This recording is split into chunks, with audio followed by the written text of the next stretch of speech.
As-tu déjà eu l'impression de vivre dans un paradoxe? Un jour, elle te couvre d'amour en parlant de votre avenir ensemble, et le lendemain, c'est comme si tu n'existais même pas pour elle. Frustrant, n'est-ce pas? C'est presque comme si elle te testait, se retirant juste pour voir comment tu réagis. Bienvenue sur notre chaîne. Aujourd'hui, nous abordons un sujet à la fois déroutant et courant. Pourquoi t'aime-t-elle profondément, mais t'ignore-t-elle si souvent?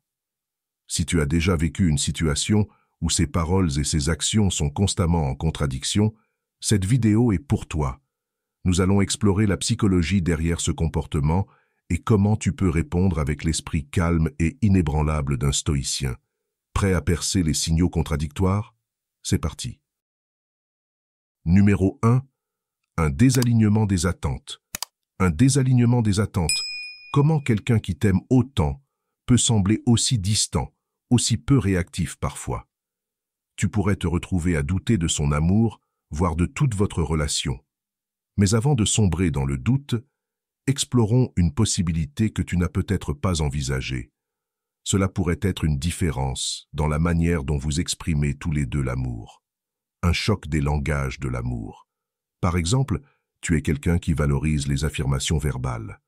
Pour toi, l'amour semble réel quand elle dit « tu me manques » ou quand elle t'envoie des messages tendres tout au long de la journée.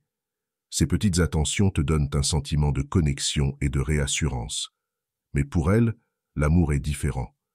Peut-être qu'elle ne voit pas la nécessité d'envoyer des textos toute la journée, car son langage de l'amour est plus axé sur les actes de service. Elle pourrait être du genre à montrer son amour en planifiant un rendez-vous attentionné, en cuisinant ton plat préféré, ou en faisant quelque chose de gentil pour toi, sans attendre de louanges. Quand vos langages de l'amour ne s'alignent pas, il est facile d'interpréter son silence comme de la négligence ou de l'indifférence, alors qu'en réalité, elle parle simplement un autre dialecte de l'amour. Imaginons que c'est une journée typique. Tu lui envoies un message de bonjour en espérant une réponse mignonne, mais les heures passent sans rien. Pendant ce temps, elle est à l'épicerie en train d'acheter tes encas préférés pour une soirée cinéma qu'elle a prévue pour le week-end. Dans son esprit, elle pense à toi toute la journée, montrant son affection par des gestes attentionnés. Mais dans ton esprit, son silence ressemble à un rejet. Tu te sens ignoré, tandis qu'elle a l'impression d'exprimer son amour d'une manière tangible et significative. C'est là que la pratique du stoïcisme peut tout changer. Épictète nous a enseigné que ce ne sont pas les choses en elles-mêmes qui nous perturbent, mais notre interprétation de celles-ci. Au lieu d'interpréter son silence comme un manque d'intérêt, essaie de le voir pour ce qu'il est vraiment. Simplement une autre manière d'aimer. Considère les langages de l'amour comme un pont. Tu te tiens d'un côté, parlant ton langage d'affirmation verbale, tandis qu'elle se tient de l'autre côté, montrant son amour par des actions. 2. Valoriser la commodité plutôt que la connexion. Dans le monde d'aujourd'hui, où tout va très vite, de nombreuses personnes privilégient leur confort et commodité au travail émotionnel nécessaire pour construire une véritable relation. Si elle est habituée à tout avoir à ses conditions, elle pourrait te contacter quand elle se sent seule, s'ennuie ou a besoin de quelque chose de toi, mais quand c'est ton tour de chercher son attention, elle est soudainement trop occupée ou désintéressée. Ce n'est pas forcément malveillant. Parfois, c'est juste un signe qu'elle n'est pas aussi investie que toi. Elle apprécie l'attention et le soutien que tu lui offres, mais n'est pas prête à faire l'effort de cultiver un lien réciproque véritable. Repense à un moment où elle t'a contacté avec un message doux en te demandant comment s'était passée ta journée. Tu te sentais spécial, comme si elle était vraiment intéressée par ta vie. Mais ensuite, quand tu as essayé de planifier quelque chose pour le week-end, elle a soit ignoré ton message, soit donné une réponse vague, comme « je te dirai » et n'a jamais donné suite. Ce cycle s'est peut-être répété plusieurs fois. Elle est chaleureuse et engageante quand ça l'arrange, mais distante quand tu as besoin qu'elle soit plus constante. On dirait qu'elle est à moitié investie, valorisant la commodité de ta disponibilité, sans vraiment s'engager dans une connexion plus profonde. Il est facile de se retrouver à essayer de t'expliquer, de lui montrer combien tu fais d'efforts et pourquoi ça vaut la peine qu'elle fasse de même. Mais Épictète offre un conseil puissant. Ne t'explique pas, incarne ta philosophie. Plutôt que d'essayer de lui prouver ta valeur ou de lui expliquer pourquoi elle devrait valoriser la connexion, vis selon tes propres critères. Montre-lui à travers tes actions que tu te respectes suffisamment pour t'éloigner si ses priorités ne s'alignent pas avec les tiennes. Cela ne signifie pas que tu dois être froid ou la couper sans explication, mais plutôt rester ferme dans tes propres valeurs et décider quel genre de relation tu veux. Si tu recherches de la profondeur, de la constance et un véritable effort, ne te contente pas de quelqu'un qui ne t'offre que des miettes quand ça l'arrange. La clé pour gérer une situation comme celle-ci est de poser des limites claires sans te laisser entraîner dans un cycle de ressentiment ou de frustration. 3. Tester ton engagement. Cela peut sembler manipulateur, mais ce n'est pas toujours une question de jouer à des jeux. Pour beaucoup de femmes, en particulier celles qui ont été blessées par le passé, créer un peu de distance peut être une manière de chercher des assurances. C'est sa façon de déterminer si tu es vraiment investi ou si tu disparaîtras au premier signe de problème.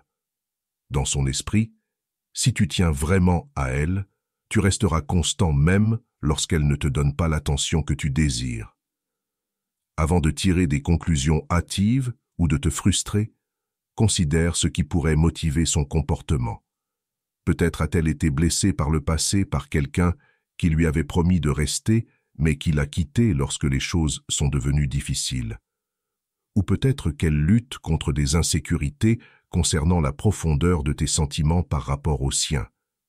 Dans des moments de doute, au lieu de te confronter directement, elle pourrait choisir une autre voie, se retirer et observer ta réaction. Est-ce que tu vas changer après qu'elle ait montré que tu tiens à elle, ou est-ce que tu vas aussi te retirer, confirmant ainsi ses pires craintes? Imaginons que vous sortiez ensemble depuis quelques mois et que tout semble aller bien, puis, soudainement, elle devient distante. Tu remarques qu'elle met plus de temps à répondre à tes messages et qu'elle est moins enthousiaste pour faire des projets.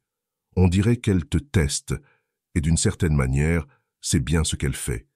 Elle pourrait se demander « Sera-t-il encore là si je n'investis plus autant d'efforts ?» Son intérêt est-il sincère ou est-il juste là pour les moments faciles?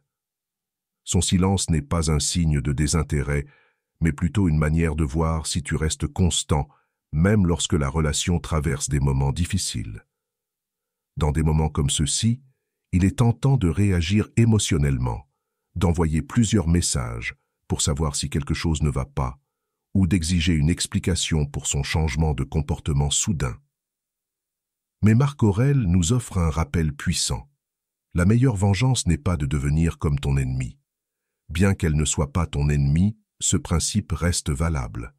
Plutôt que de répondre à son retrait ou de réagir avec frustration, reste calme et assuré. Ta présence constante et ton comportement cohérent sont les meilleures réponses. Cela lui montre que tu n'es pas facilement influencé par les hauts et les bas et que ton engagement ne repose pas sur des émotions temporaires. 4. Évitement de la vulnérabilité. Pour beaucoup de femmes, s'ouvrir émotionnellement peut ressembler à marcher sur de la glace fine. Si elle a été blessée par le passé, que ce soit par une trahison, une rupture ou une déception douloureuse, elle pourrait instinctivement ériger des murs pour se protéger. Son indifférence ne signifie pas qu'elle a perdu tout intérêt ou qu'elle ne se soucie plus de toi, mais c'est un mécanisme de défense, une manière de protéger son cœur contre une douleur potentielle. Pour comprendre pourquoi elle pourrait s'éloigner, imagine une situation où elle a été déçue dans le passé. Peut-être qu'elle a fait confiance à quelqu'un qui lui avait promis de rester, mais qui est parti quand elle en avait le plus besoin. Ou peut-être qu'elle a partagé ses peurs les plus profondes et ses rêves avec quelqu'un pour que cette confiance soit brisée. Ces expériences laissent des cicatrices qui rendent la vulnérabilité effrayante. Ainsi, lorsqu'elle commence à s'ouvrir à toi, son instinct pourrait être de se retirer. Son silence est sa manière de dire « J'ai peur de souffrir à nouveau ». Souviens-toi d'un moment où vous aviez une conversation profonde et significative. Peut-être qu'elle a commencé à partager quelque chose de personnel, une histoire de son passé, ou une peur qu'elle porte en elle. Tu te sentais plus proche d'elle que jamais, mais ensuite, quelque chose a changé. Elle est devenue distante, a mis plus de temps à répondre ou semblait moins intéressée par la connexion. Ce n'est pas qu'elle regrette de s'être ouverte, c'est qu'elle doit maintenant gérer la peur liée à l'exposition. La vulnérabilité, c'est comme offrir à quelqu'un une pièce fragile de ton cœur, et pour elle, c'est un risque qu'elle apprend encore à prendre. Dans ces moments, il est facile de se sentir frustré ou de prendre son retrait personnellement. Tu pourrais te dire « Pourquoi me rejette-t-elle alors que j'essaie simplement de me rapprocher ?» Mais Épictète nous offre un conseil crucial. Dis-toi d'abord ce que tu serais, puis fais ce que tu dois faire. Décide quel genre de partenaire tu veux être, celui qui exige une ouverture constante ou celui qui offre un espace sûr et soutenant où elle se sentira suffisamment en confiance pour baisser sa garde à son propre rythme. J'espère que ce message t'a été utile. Si tu as aimé la vidéo, je te serai reconnaissant de laisser un j'aime et de t'abonner. Si tu te retrouves sans mots, écris simplement « J'apprends » pour montrer que tu fais partie de la minorité qui a suivi la vidéo jusqu'à la fin. Merci beaucoup pour ton attention et à la prochaine.